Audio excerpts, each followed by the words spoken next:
Bismillahirrahmanirrahim. Assalamualaikum warahmatullahi wabarakatuh. Innal hamdalillah nahmaduhu wa nasta'inuhu wa nastaghfiruh wa na'udzu billahi min shururi anfusina wa min sayyiati a'malina. May yahdihillahu fala mudhillalah wa may yudlilhu falan tajida lahu waliyyan mursyida. Asyhadu an la ilaha illallah wahdahu la syarikalah wa asyhadu anna Muhammadan abduhu wa rasuluh la nabiyya wa la rasula ba'dah. Ikhwati fillah, hadirin hadirat kaum muslimin dan muslimat yang dimuliakan Allah. Mari kita awali kajian kita dengan bersyukur dan memuji Allah Subhanahu wa taala. Alhamdulillah atas rahmat dan karunia-Nya. Pada malam hari ini kita bisa kembali duduk di majelis ilmu. Mudah-mudahan ini adalah majelis yang semakin membuat kita paham dan mengerti dengan tugas-tugas agama kita, dan semoga Allah Subhanahu wa taala memberikan pula semangat untuk tetap istiqamah berada di atas ilmu yang benar, berada di atas warisan yang telah ditinggalkan oleh Rasulullah sallallahu alaihi wasallam. Ikhwati fillah, sama-sama kita juga harus berselawat dan bersalam untuk Rasulullah sallallahu alaihi wasallam.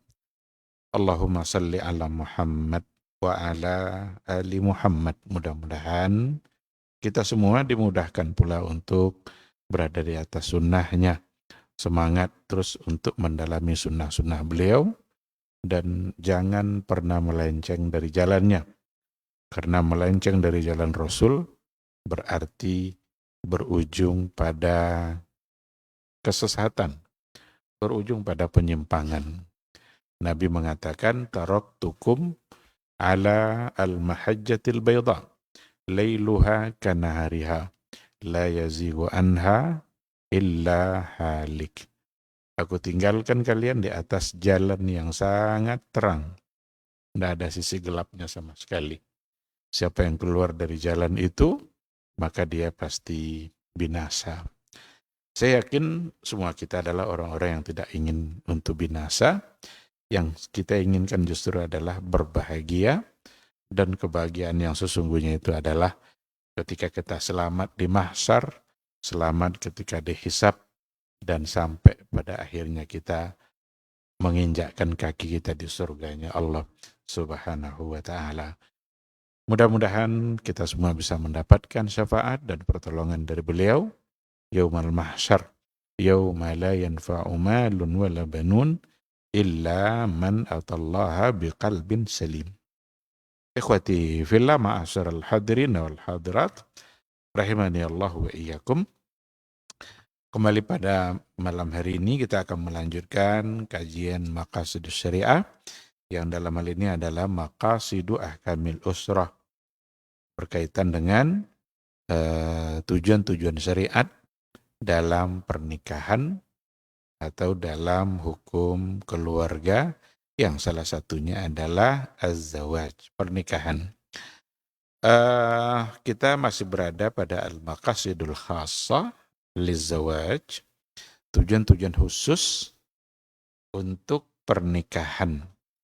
Yang terakhir yang sudah kita bahas adalah tujuan khusus yang pertama, yaitu tahqiqus sakanin nafsi wal mawaddah bainaz zaujain, untuk mewujudkan as-sakanun nafsi, ketenangan jiwa dan rasa kasih sayang baina az-zaujain. Ini adalah merupakan tujuan khusus yang alhamdulillah poin-poinnya sudah kita bahas bersama. Malam hari ini kita masuk insya Allah pada tujuan yang kedua yang merupakan khasah, khusus untuk kenapa harus nikah, kenapa harus kita melalui proses pernikahan itu sendiri. Tujuan yang keduanya adalah hibzu al-ansabi wal furuj. Hibzu al-ansabi wal furuj, untuk menjaga nasab dan kehormatan. Jadi ada beberapa istilah di sini, ada istilah nasab, artinya keturunan, ada al-irdu, al-irdu itu kehormatan. Ada juga digunakan al-bud'u awil faraj, au farj, itu kemaluan. Jadi untuk menjaga kehormatan atau untuk menjaga kemaluan, maka disyariatkanlah nikah. Istilah-istilah tadi itu merupakan istilah yang sering dipakai, itu berdekatan. Bahkan penggunaannya juga sering disamakan oleh para ulama-ulama fikih atau ulama-ulama usul. Maka penulis di sini menggunakan kata al-ansabi wal furuj. Furuj itu jamak dari farj. Artinya adalah kemaluan, atau al-irdu yang artinya adalah kehormatan. Di sini dapat dikatakan bahwa pernikahan itu sebagai tujuan khususnya adalah untuk menjaga kehormatan. Maka orang-orang yang tidak mau melewati proses itu berarti dia tidak terhormat. Dia pasti akan menjadi orang yang terhina. Maka kehormatan, kemaluan, farji, itu ma yuzammu bihil insan au yumdah. Sesuatu yang dimana manusia dengannya dapat menjadi terpuji, atau sebaliknya dapat menjadi orang-orang yang tercela. Itulah sebabnya agama menjaga itu supaya kita tetap menjadi yang terhormat. Ini dia. Kenapa harus dijaga memang? Karena nasab itu atau kehormatan itu, nasab itu kan sebagai sebuah kehormatan yang dulu sudah pernah kita sampaikan. Orang kalau seandainya nasabnya nggak jelas, maka dia pasti akan minder. Orang kadang-kadang juga bahkan sering, seandainya dia punya anak angkat, bukan anak dia. Dia ingin orang tidak tahu kalau itu adalah anak angkat. Yang diharapkan apa? Orang menganggap itu adalah anak dia. Karena memiliki anak yang berdasarkan hasil dari perkawinan sendiri, itu sebagai satu kehormatan. Bahkan dibuat pula akte kelahiran Fulan bin Fulan. Dinasabkan ke dia. Padahal itu bukan anak dia. Maka secara hukum itu tidak boleh. Karena nanti kalau dibawa kepada hukum warisan, dia tidak mewarisi. Andaikan dia adalah perempuan, maka ayah angkat tidak boleh menjadi wali pada saat nikah. Boleh tidak ayah angkat menjadi wali dalam pernikahan anak? Jawabannya tidak. Karena wali hanya ada dua. Ada wali nasab, ada wali hakim. Kalau wali nasab, ya dari keturunan.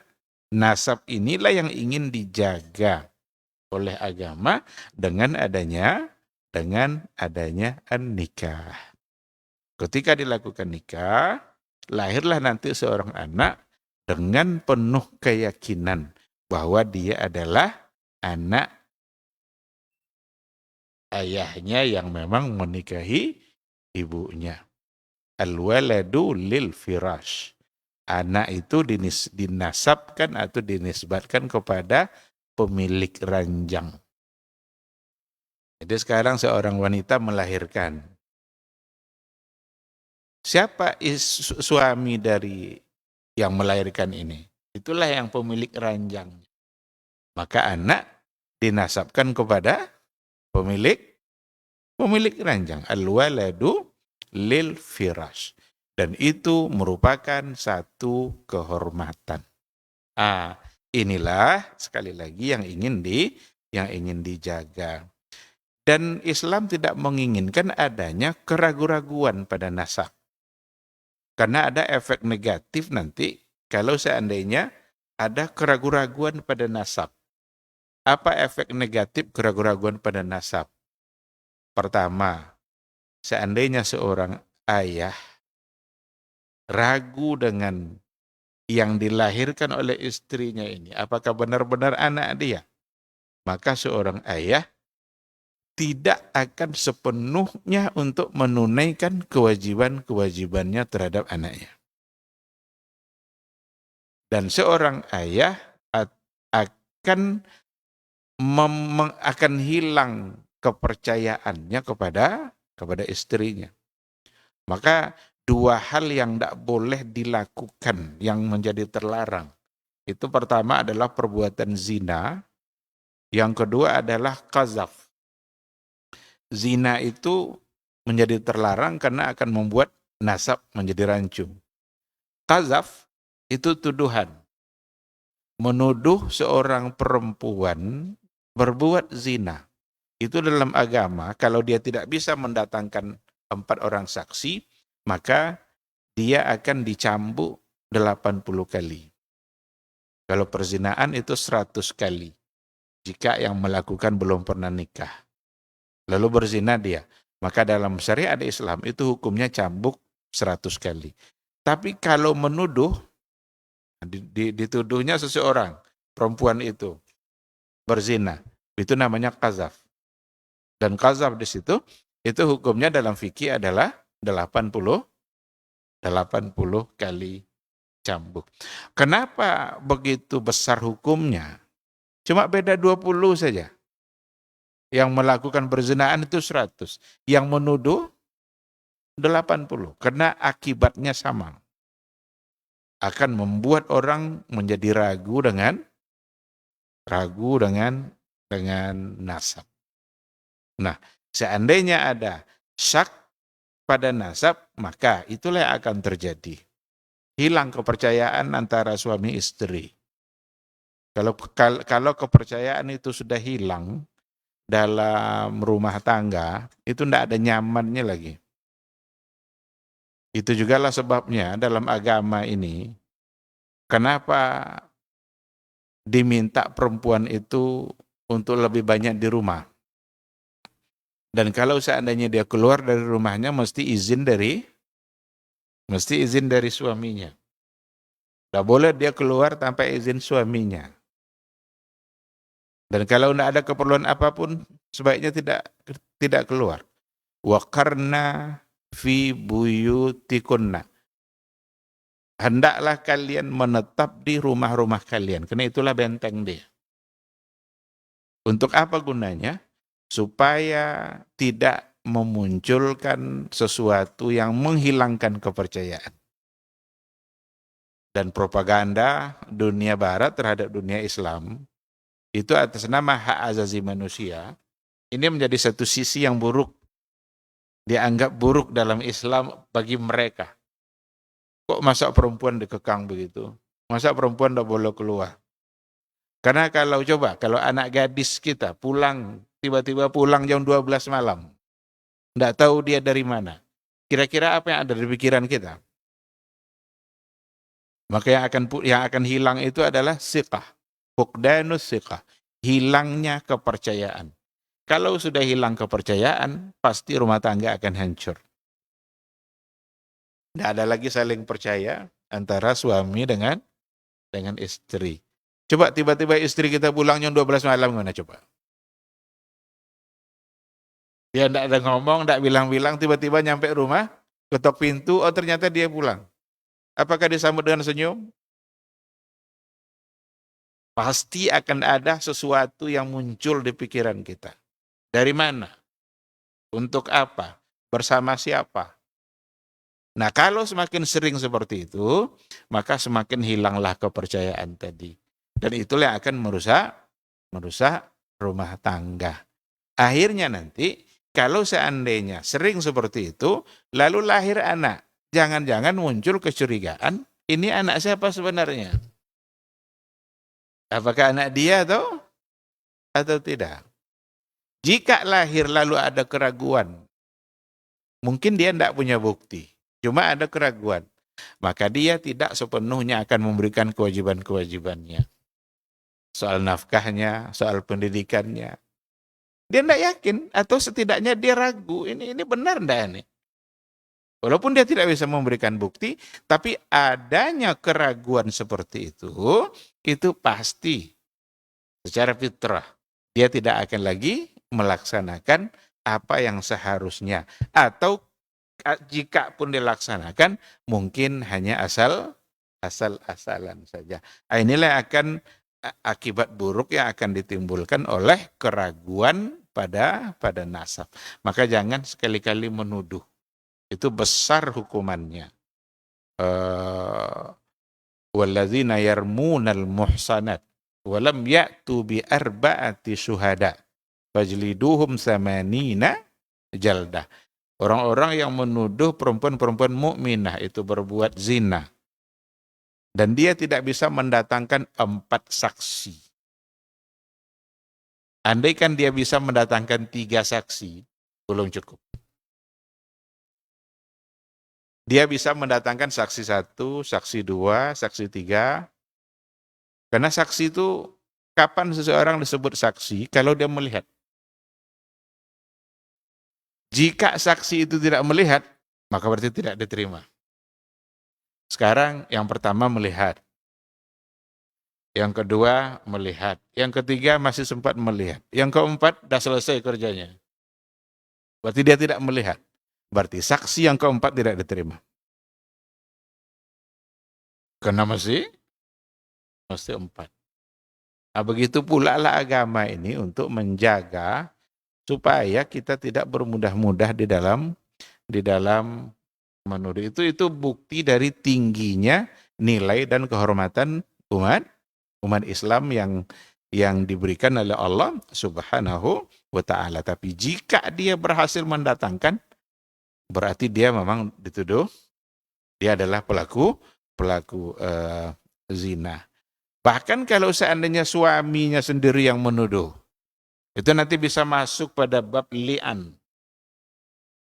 Diminta dia untuk bersaksi, menyebut nama Allah 4 kali, dan yang kelima dia bersumpah untuk siap dilaknat oleh Allah Subhanahu wa taala. Andaikan dia bohong dalam tuduhannya, maka dia siap untuk dilaknat oleh Allah Subhanahu wa taala. Jadi sebagai seorang suami juga tidak boleh cepat-cepat mengeluarkan kata-kata yang di dalamnya ada tuduhan bagi istrinya. Baik, jadi ini pada poin yang kedua ini hibzu al-ansabi wal furuj, supaya terjaga nasab dan kehormatan, terjaga kemaluan disebabkan oleh adanya pernikahan. Dan para ulama sepakat untuk mengatakan satu-satunya cara yang paling tepat untuk menjaga nasab itu hanya dengan nikah. Tidak ada cara lain. Yang paling tepat itu adalah hanya dengan pernikahan. Cara-cara selain nikah itu sama sekali tidak akan dapat menjaga keturunan atau menjaga kemaluan dan kehormatan. Karena kalau seandainya ketika ada seorang istri berbuat salah dengan laki-laki yang lain, itu nanti terjadi percampuran, ikhtilatul miyah istilahnya. Airnya sudah bercampur. Yang disiramkan ke dalam rahimnya bukan berasal dari satu sumber. Sekarang ketika lahir, kira-kira itu mau dinasabkan ke siapa? Ini air milik siapa? Nah, di sini juga lah logikanya, karena ini satu sisi juga yang sering dituduhkan oleh pegiat-pegiat gender. Kenapa poligami boleh, tapi poliandri terlarang? Poligami kan 1 laki boleh 4 perempuan. Kalau poliandri, 1 perempuan, lakinya banyak, dan itu haram. Jadi tidak boleh seorang perempuan kecuali nikah dengan satu laki-laki. Tapi 1 laki-laki boleh nikah dengan lebih dari 1 perempuan. Kenapa seperti itu. Ini pegiat gender sekarang ini menganggap ini sebagai satu ketidakadilan. Jadi kalau boleh poligami maka boleh pula poliandri. Padahal kalau seandainya dianalisa secara baik, memang hukum Islam itulah yang paling benar. Kenapa poligami boleh? Karena dengan poligami itu bibitnya satu, ladangnya yang banyak. Tapi kalau poliandri, ladangnya satu, bibitnya banyak. Sekarang kalau ladangnya satu, ditanam banyak bibit di situ. Ini bibit milik siapa? Akan terjadi kerancuan nanti. Akan kacau. Tidak bisa dinasabkan. Ini si A kah ayahnya, si B kah ayahnya. Seperti yang terjadi pada masa jahiliyah. Pada masa jahiliyah itu boleh perempuan nikah dengan 10 laki-laki. Tinggal saja nanti ibunya melihat kira-kira anak ini mirip sama siapa. Dicari nanti yang paling mirip. Kalau ada yang mirip, ibu lah yang menetapkan bahwa ayahnya adalah si fulan. Karena dia mirip sama yang ini. Yang lain? Yang lain enggak.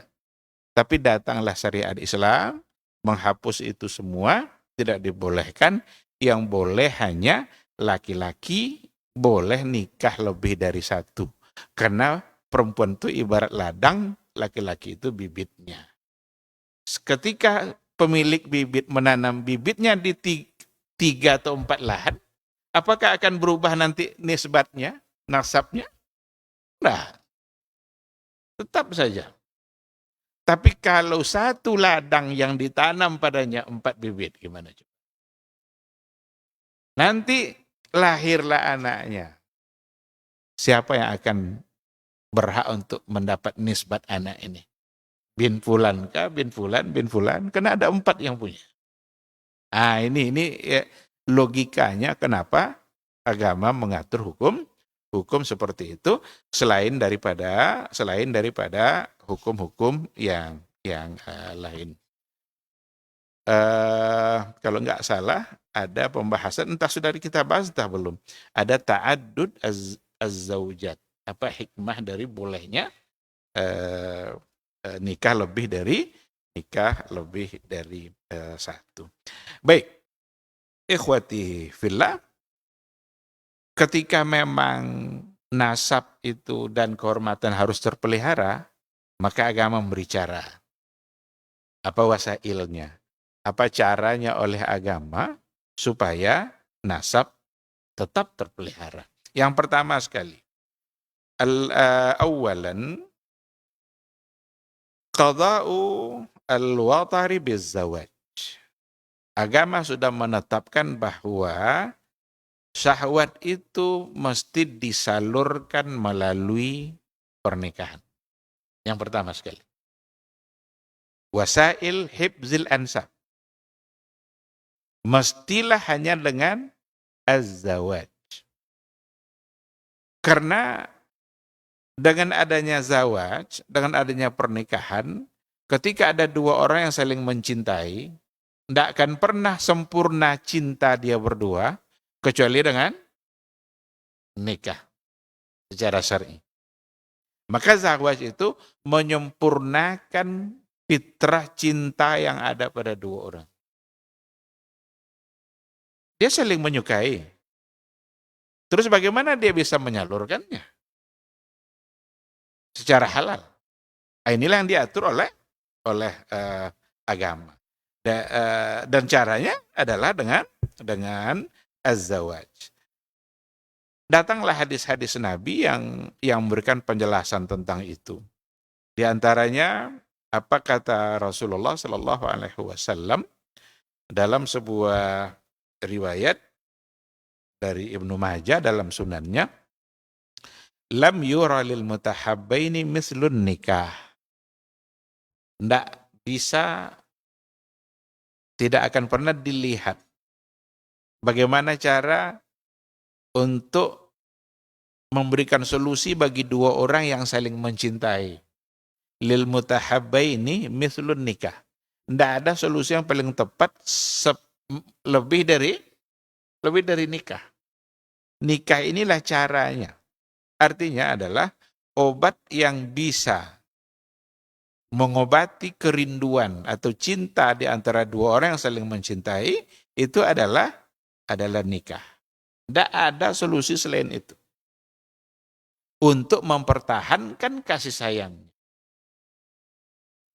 Tapi kalau dilakukan perbuatan itu tanpa nikah, tidak akan bertahan kasih sayangnya.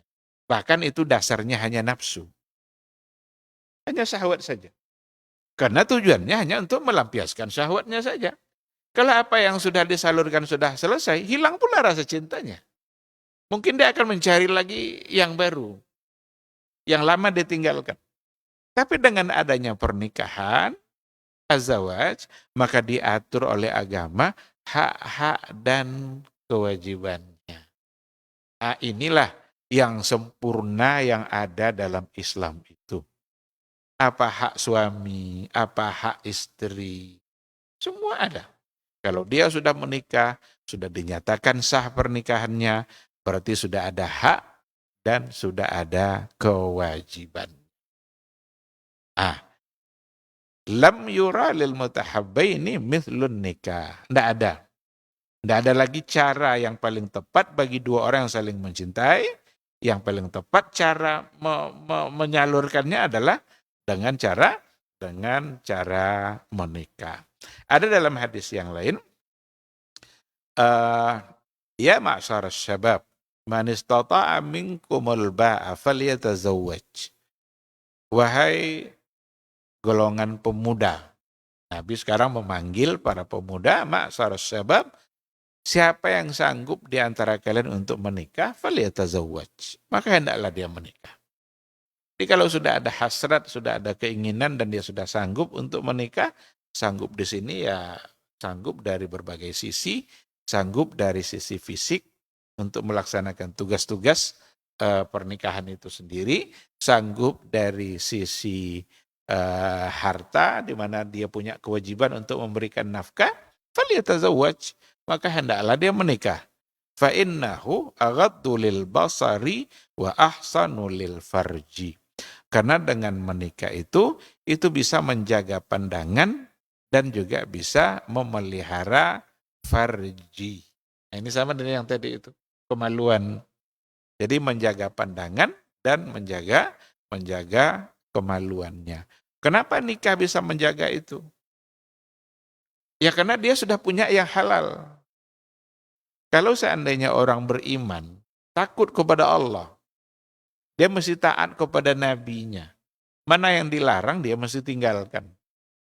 Sekarang memandang kepada yang indah-indah itu fitrah manusia. Nah ketika ini haram, dia punya yang halal. Ketika punya yang halal, kenapa yang haram masih dipandang-pandang? Maka terjagalah pandangannya dengan ketika dia sudah menikah. Wa ahsanu lil farji. Dan itu bisa menjaga kemaluannya juga.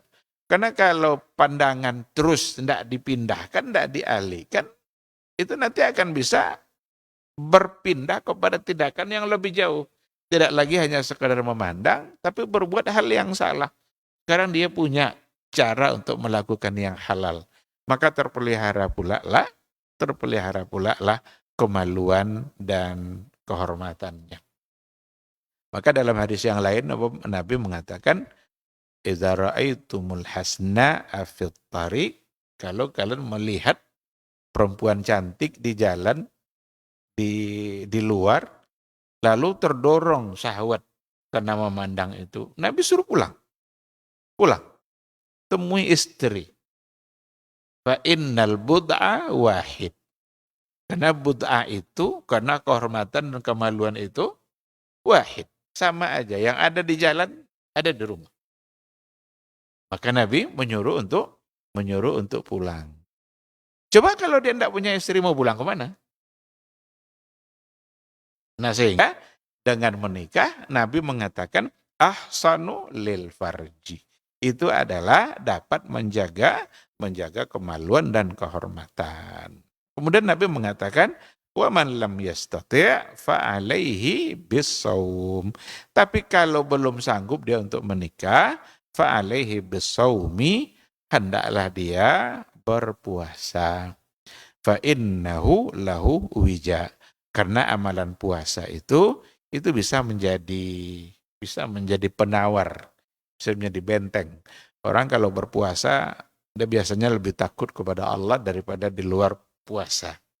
Maka ibadah puasa itu sangat tepat untuk membangun ketakwaan kita. Orang yang kalau berpuasa dia lebih merasa diintip oleh Allah ketimbang dia tidak puasa.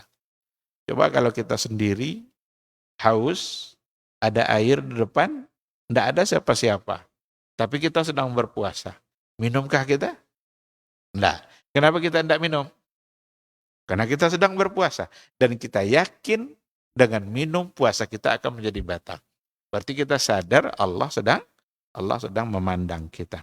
Maka Nabi mengatakan hendaklah dia berpuasa. Nah, ada juga analisa yang lain dari para ulama mengatakan karena dengan berpuasa berarti menghalangi masuknya makanan ke dalam fisik.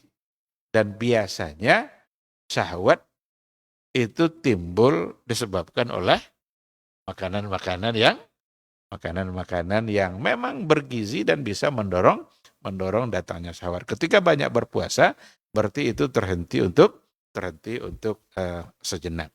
Ini adalah di antara hadis-hadis Nabi yang menganjurkan untuk menikah bagi siapa yang sudah sanggup, karena memang dengan menikah itu akan bisa menjaga diri dari kemaksiatan, menjaga pandangan dan menjaga kehormatan.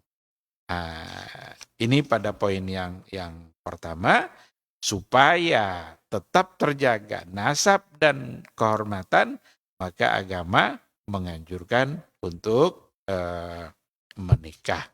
Siapa yang dinikahi? Ada pula panduannya. Kata Rasul dalam hadis, alaikum bil abkar. Hendak kalian nikah dengan perempuan-perempuan yang masih gadis. Jadi hadis-hadis Nabi ini, di hadis ini mendahulukan untuk menikahi perempuan yang abkar. Abkar itu jamak dari bikrun. Fa innahunna a'zabu afwahan wa antaqu arhaman wa arda bil yasir. Karena kalau dia masih gadis, itu kata-katanya masih terjaga. A'zabu afwahan. Mulutnya masih tidak akan mampu untuk mengucapkan kata-kata yang karena dia belum punya pengalaman sebelumnya. Penghormatannya terhadap suaminya akan menjadi lebih. Wa antaku arhaman. Rahimnya juga lebih memungkinkan untuk memberikan anak. Maka perempuan yang bisa memberikan banyak anak itu disebut dengan natiq. Natiq itu ya itu maksudnya. Kalau dia masih gadis, tentu masih memungkinkan untuk memberikan banyak keturunan. Tapi kalau nikah dengan janda umur 45 umpamanya, umur 50, kesempatan untuk memberikan anak secara teori dokternya tentu akan berkurang. Nah, Nabi menyuruh untuk menikahi supaya bisa memperbanyak keturunan. Maka itulah sebabnya Nabi mengatakan alaikum bil abkar. Ada Jabir ibnu Abdullah datang menemui Nabi, ya Rasulullah, saya ingin menikah. Dan saya ingin menikah dengan janda. Lalu apa kata Rasul? Halla bikran tula'ibuha? Enggakkah ada gadis yang lain yang ingin kamu nikah dengannya? Jadi dia sudah incar nih, ada seorang janda. Tapi Nabi nanya, enggak ada yang gadis katanya. Jabir menjawab, mungkin ada tujuan. Ini bukan pula berarti jangan nikahi janda ini maksudnya. Artinya ketika kita diberikan pilihan, maka Nabi lebih mengedepankan alaikum bil abkar. Hendaklah kalian nikah dengan yang masih gadis. Ada 3 manfaatnya di sini. a'dzabu afwahan. Lisannya masih terjaga. Tapi kalau yang sudah pengalaman dengan suami yang sebelumnya, apalagi suami sebelumnya macam-macam, mungkin lisannya sudah terbiasa pula berkata-kata yang tidak baik. Sampai nikah sama suami yang kedua, mungkin terbawa kebiasaan lisan yang sebelumnya. Kalau yang gadis dia belum punya pengalaman. Ini adalah suami pertama dia. Akan menjadi lebih terhormat. Wa antaku arhaman. Rahimnya lebih bersih, lebih memungkinkan banyak memberikan anak. Wa arda bil yasir. Dan dia lebih ridha dengan yang yasir. Yasir itu yang sedikit. Ini simbol dari qanaah. Karena dia memang belum punya pengalaman yang sebelumnya. Andaikan umpamanya dia nikah dengan yang seorang janda yang barangkali sebelumnya hidupnya agak lebih mewah-mewah, sekarang tentu dia tidak ridha dengan yang sedikit karena pengalaman sebelumnya dia ternyata tidak seperti itu. Ini hadis akhrajahu Ibnu Majah dalam sunannya. Ini juga hadis yang dikeluarkan oleh Ibnu Majah dalam sunan Ibnu Majah. Imam Al-Ghazali itu mengatakan fil bakarati salasu fawaid. Nah, ini dari Imam Al-Ghazali itu mengatakan nikah dengan yang gadis itu ada tiga faedahnya. Yang pertama, antuhibba zauj wa ta'lafuhu. Dia akan lebih mencintai suaminya. Dan itu berpengaruh nanti pada tingkat kasih sayangnya. Nah, ini yang pertama. Kemudian annadzalika akmal fi mawaddatihi laha. Juga akan membuat seorang suami lebih sempurna pula dalam memberikan cintanya. Jadi bagi istri, dia akan mencintai suaminya, dan itu berpengaruh pada kasih sayang, dan seorang suami akan sempurna pula dalam mencintainya. Dan yang ketiga yang menarik adalah annaha la tahinnu ila zaujil awal. Kalau yang gadis, dia tidak merasa rindu kepada suami pertama. Tapi kalau yang janda, tiba-tiba datang kerinduannya dengan suami pertamanya. Mungkin akan menimbulkan sikap-sikap lain juga dengan suami yang kedua. Ini kata Imam Al-Ghazali rahimahullah. Baik, ini yang pertama, disyariatkan nikah. Oleh karena itu pensyariatan nikah tujuan khususnya adalah memang untuk supaya kehormatan, kemaluan, nasab itu bisa terjaga. Sedangkan pada poin yang kedua, barangkali tidak kita sambung sekarang. Mungkin pada pertemuan yang akan datang insyaallah. Kita tutup dulu untuk sementara dengan doa kepada majelis. Subhanakallahumma bihamdika asyhadu an la ilaha illa anta astaghfiruka wa atubu ilaik. Wassalamualaikum warahmatullahi wabarakatuh.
Bismillahirrahmanirrahim. Assalamualaikum warahmatullahi wabarakatuh.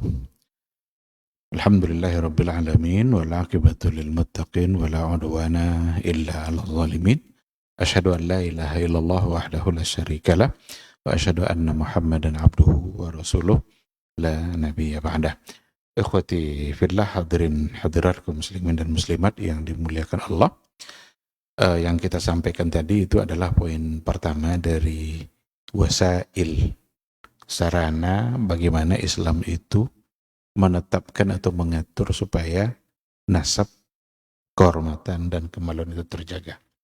Maka poin yang pertama adalah disyariatkan menikah. Maka tujuan yang utama secara khusus kenapa nikah itu harus dilaksanakan adalah untuk menjaga nasab. Maka datanglah hadis-hadis Nabi yang menyampaikan, menyuruh, memerintahkan bagi mereka-mereka yang sudah sanggup, segeralah untuk menikah. Insya Allah kita akan lanjutkan dengan tanya jawab. Poinnya tidak akan saya lanjutkan lagi. Sekarang hanya khusus untuk bertanya jawab 1 atau 2 pertanyaan. Dipersilahkan.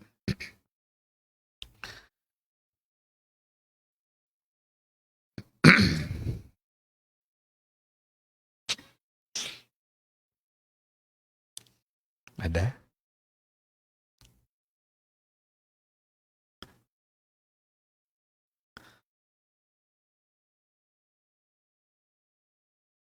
Pas.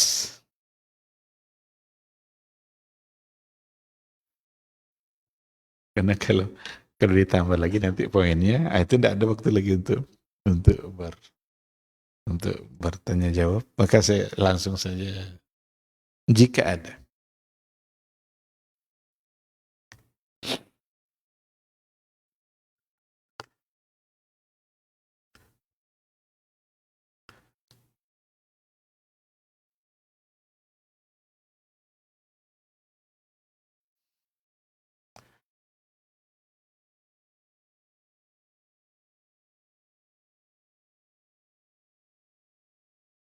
Saya kira memang apa yang kita bahas tadi mungkin semua sudah menjadi ilmu bagi kita.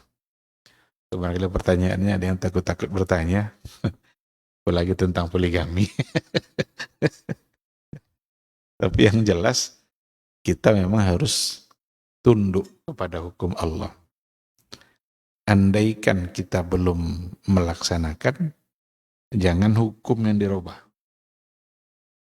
Ini yang masalahnya sekarang adalah ketika kita tidak sanggup melaksanakannya, hukumnya yang dirubah. Maka mengatakan bahwa poligami itu adalah disyariatkan, jangan pernah dirubah.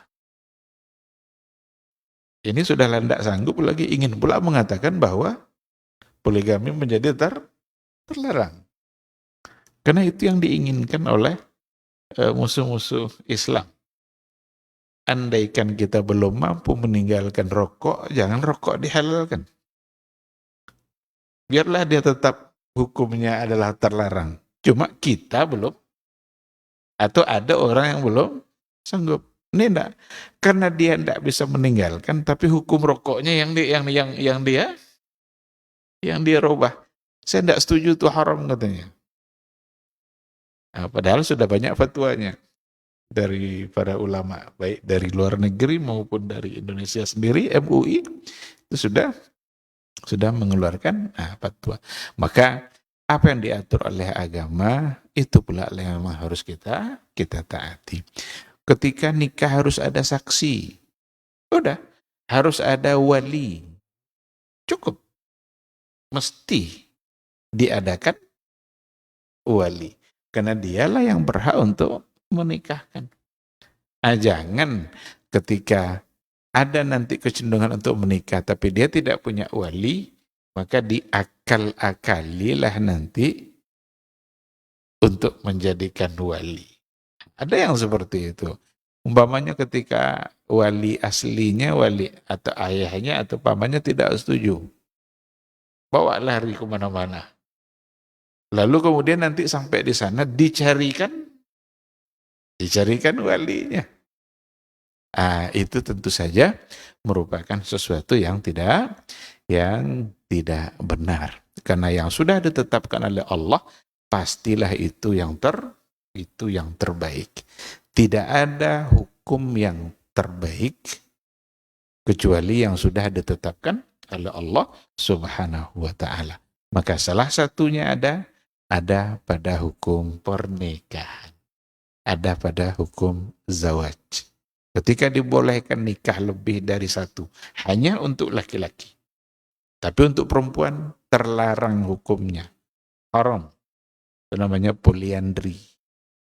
Satu wanita, tetapi laki-lakinya yang banyak. Haramnya sudah jelas karena memang tidak mungkin ada kepastian untuk nasab anak. Nanti semua mereka rebutan nasabnya. Sementara kalau seandainya yang laki-lakinya satu, bibitnya satu, lalu ladangnya banyak, silakan mau ditanam, dan nanti hasilnya sudah bisa dipastikan siapa yang memilikinya. Inilah kira-kira inti dari yang kita bahas pada malam hari ini. Kalau tidak ada pertanyaan ya berarti kita tutup sampai di sini. Mudah-mudahan bermanfaat insya Allah. Semoga majelis kita diridhai oleh Allah, majelis yang bisa membuat kita semakin mulia di mata Allah Subhanahu wa taala. Amin amin ya rabbal alamin. Subhanakallahumma bihamdika asyhadu an la ilaha illa anta astaghfiruka wa atubu ilaik. Wassalamualaikum warahmatullahi wabarakatuh.